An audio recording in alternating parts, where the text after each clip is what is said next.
The cocoa bean, also known as cocoa, is the dried and fully fermented seed of Theobroma cocoa, the cocoa tree from which the cocoa solids and cocoa butter can be extracted. Cacao trees are native to the Amazon rainforest, and they are the basis of chocolate and Mesoamerican foods, including tijate, which is an indigenous Mexican drink. Cocoa was an important commodity in pre-Columbia Mesoamerica. A Spanish soldier who was on Hernan Cortez's side during the conquest of the Aztec Empire tells that when Moctezuma II, emperor of the Aztecs, dined, he took no other beverage than chocolate served in a golden goblet. Flavored with vanilla or other spices, his chocolate was whipped into a froth that dissolved in the mouth. No fewer than 60 portions every day reportedly may have been consumed by the emperor, and 2,000 more by the nobles of his court. Chocolate was introduced to Europe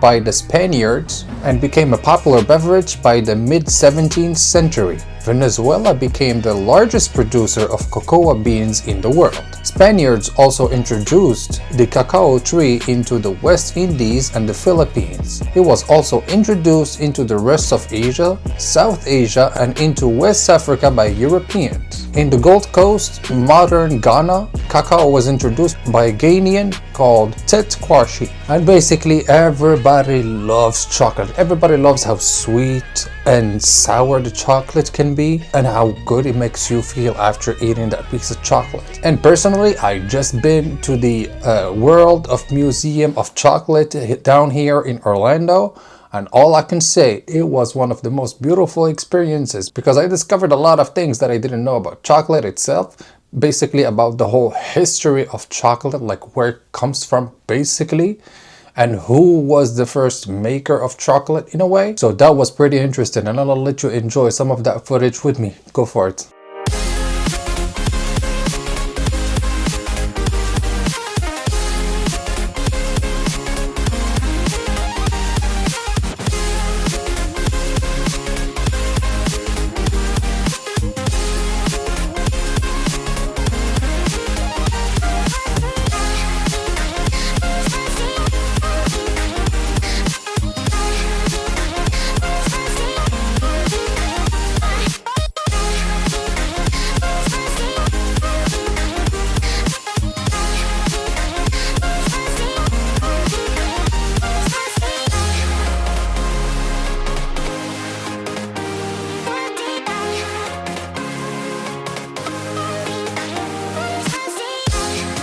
And so basically from that day, what we learned is that there's a lot of different chocolates and a lot of different cocoa beans basically. And the cocoa beans is actually where the chocolate comes from. And to find those cocoa beans and to find all of those different cocoa beans, I'll let you know on what those different cocoa beans are. And the first one is Criollo. Criollo has been the most prized variety. Criollo trees are presumed to be native to South America, and over time they became grown in Mesoamerica, where they were encountered by the Spanish conquerors. The word comes from Creole, meaning native, authentic, and indigenous. The Spanish called cocoa trees planted in Venezuela Criollo, but they actually came from neighboring countries like Mexico and Guatemala. Next, after that one, we got Forastero. After European colonization, population decline and disease led to the Spanish and Portuguese replacing cacao crops with new varieties found in South America. These were referred as forastero, which can be translated as strange or foreign because of how it looked and tasted different from the Creole variety. And then for the last and third one, we've got the Trinitario. The name of any combination between Criollo and Forastero, they were named after the Caribbean island of Trinidad, where in 1724 the first hybrid of Venezuelan Criollo and Forastero is understood to have been created. This was more disease resistant than Criollo while tasting better than a Forastero. So basically you understand that throughout all of those types, there's three main types of cocoa beans that you can find out there. And the one that's the most kind of precious in a way is the Criollo. And after discovering all of these cocoa beans in a way, we also have way more different types of chocolates after you get to the chocolate process. We're gonna get to the process of making chocolate here in a bit, after we describe the whole kinds of chocolate that exists. So what we can get to, And in the beginning, we got dark chocolate. Dark chocolate is also called the plain chocolate. It is produced using only cocoa butter with no milk, fat included. It is made from chocolate liquor to which they add some sugar, more cocoa butter, and vanilla. Dark chocolate can be eaten as is or used in cooking, for which thicker baking bars, usually with high cocoa percentages ranging from 70 to 100%, are sold. A higher amount of cocoa solids indicates more bitterness. Many brands display the cocoa percentage on their packages. The European Union rules specify a minimum of 35% of cocoa solids. The US Foods and Drugs Administration does not have a standard or of identity for dark chocolate, but requires a minimum concentration of chocolate liquor of 15% for sweet chocolate and 35% for semi-sweet or bittersweet chocolate. Bittersweet chocolate is a version of dark chocolate intended for baking with a low amount of sugar, with the sugar typically consisting of about 33% of the final mass. Semi-sweet chocolate includes more sugar, resulting in a somewhat sweeter confection, but the two are largely interchangeable in baking. As of 2017, there is no high-quality evidence that the dark chocolate affects blood pressure significantly or provides other health benefits. And then we move on to milk chocolate. Milk chocolate is a solid chocolate made with milk. Differences in flavor between different brands and regions are largely due to differences in how the manufacturers handle the milk during processing, such as by choosing powdered milk, condensed milk, chocolate crumb, or partially lipolyzed milk. In 1875, a Swiss confectioner called Daniel Peter developed a solid milk chocolate using condensed milk, which had been invented by Henry Nestle, Peter's neighbor in Vevey. Damn, he stole that idea, I believe, but he made so much money out of it. But then after that, we move on to white chocolate. White chocolate, although similar in texture to that of milk and dark chocolate, does not contain any cocoa solids that imparts a dark color. It is made of sugar, milk, and cocoa butter, which has been extracted from the cocoa liquor. It is pale ivory colored and lacks many of the compounds found in milk and dark chocolates. In 2002, the US Food and Drug Administration established a standard for white chocolate as the common or usual name of products made from cocoa fat, milk solids, nutritive carbohydrates, sweeteners, and other safe and suitable ingredients but containing no non-fat cocoa solids. And now, please, after all of these main chocolates, I'm gonna talk about some of the not so main chocolates where you gotta be careful about these. So hopefully, and I'm giving you a warning, please do not try these chocolates. If you ever encounter them in real life, don't! There's way better chocolates out there that you can go get. You don't need that kind of chemical shit. And I'm gonna let you know on what it is. And the first one is called Gyanduja. Gyanduja chocolate is made by blending hazelnut butter with chocolate paste. Similarly to standard chocolate, it is made in both plain and milk versions. It may also contain other nuts such as almond. As a bar, Gyanduja resembles regular chocolate, expecting the fact that it is significantly softer due to the presence of hazelnut oil. Moving on to the organic chocolates. The organic chocolate is a chocolate which has been certified organic, generally meaning that there are no synthetic fertilizer or pesticides used in growing the cocoa beans producing the chocolate. As of 2016, it was a growing sector in the global chocolate industry. Organic chocolate is a socially desirable product for some consumers. Moving on to the raw chocolate, which is a chocolate that has been processed, heated, or mixed with other ingredients. It is sold in chocolate growing countries and to a lesser extent in other countries. It is often promoted as being healthy, and raw chocolate includes many essential antioxidants, minerals, and vitamins. This includes proteins, iron, and fiber. And the last one, which is really the most dangerous one I don't want you to try, is the ruby chocolate. The ruby chocolate is made from the ruby cocoa bean, resulting in a distinct red color and a different flavor, described as sweet yet sour. It was created by Barry Callebaut, a Belgian-Swiss cocoa company. The variety was in development from 2004 and was released to the public in 2016.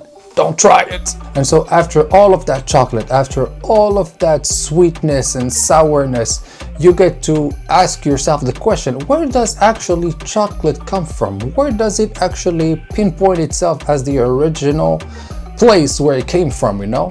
And I'm here to let you know. The cacao tree is native to the Amazon rainforest. It was first domesticated at least 5,300 years ago in equatorial South America from the Santa Ana La Florida site in what is present-day southern Ecuador by the Mayo Chinchipe culture before being introduced in Mesoamerica. More than 3,000 years ago, it was consumed by pre-Hispanic cultures along the Yucatan, including the Maya, and as far back as Olmeca civilization in spiritual ceremonies.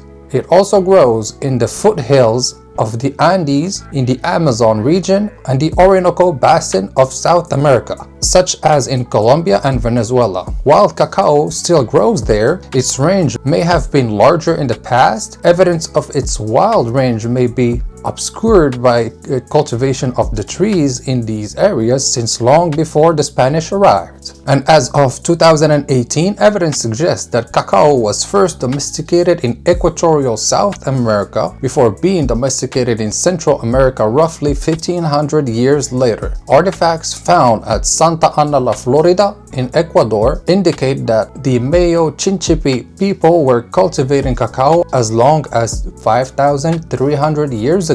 Chemical analysis of residue extracted from pottery excavated at an archaeological site at Puerto Escondido in Honduras indicates that cocoa products were first consumed there sometimes between 1500 and 1400 BC. Evidence also indicates that long before the flavor of the cacao seed became popular, the sweet pulp of the chocolate fruit used in making a fermented beverage first drew attention to the plant in the Americas. The cocoa has been a common currency through Mesoamerica before the Spanish conquest. The bean was utilized in pre-modern Latin America to purchase small items such as tamales and rabbit dinners. A great quantity of cocoa beans was used to purchase turkey hens and other large items. And then when you're asking yourself, well, how did cacao become so popular throughout the whole world?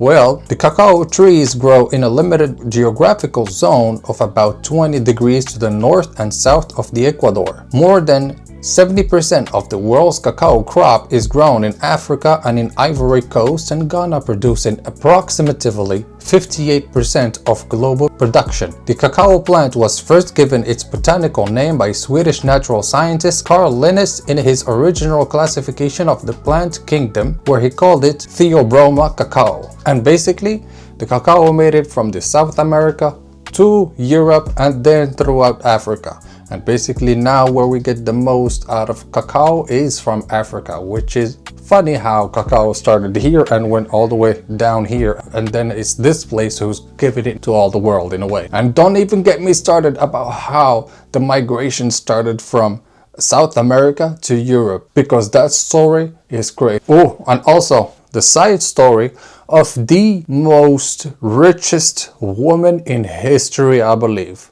And she was dealing with chocolate. Oh yeah. For the process of making chocolate, you gotta go through multiple steps. The first one is the cacao cultivation, which begins with the cacao tree. And so after you've cultivated your cacao tree, you can start on harvesting it. And once you harvest it, you get the seeds out of it. You get the cacao seeds from the harvest that you got. And after harvesting it, you tend to ferment it. The beans are then cleaned by hand, exposed to light, and after that they are ready to be fermented via two ways. The heap method, which is popular in Africa, where beans are heaped in piles on the ground, and in Latin America a system of cascading boxes is favored. And in both methods, beans are covered with banana leaves. During the 2 to 9 days of fermentation, beans begin to take on color and some of the flavors you would recognize as chocolate, and then they will dry and ship everything. So the drying process will take in between 7 to 14 days under the hot sun, and once dried, the beans are graded, packed into sacks, bundled, and checked for quality. And after that, they are ready to go for the next step, which is preparing the cacao mass. And once it's received by the processor, the beans may be blended with other origins and estates for desired characteristics. So basically they do whatever they want to do with the cacao beans at that point, and they transform it into whatever cacao they want. And after that, the production of chocolate, or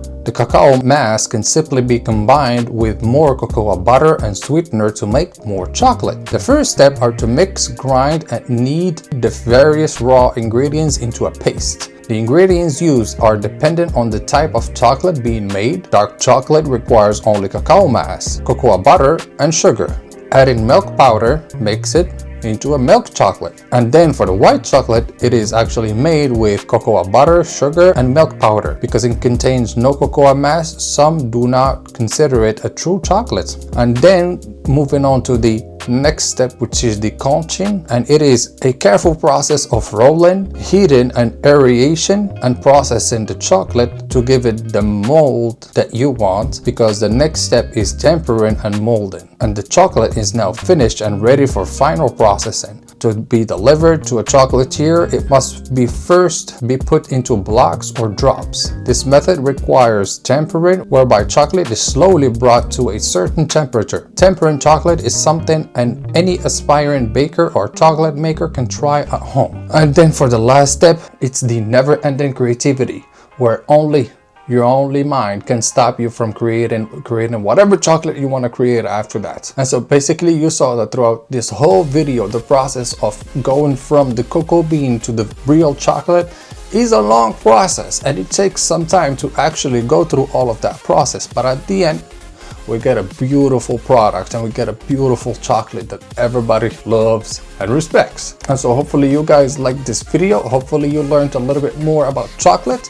Let me know down in the comments below, what did you learn today that you didn't know about chocolate? Don't forget to like this video, subscribe to the channel, and I will see you in the next one. Peace.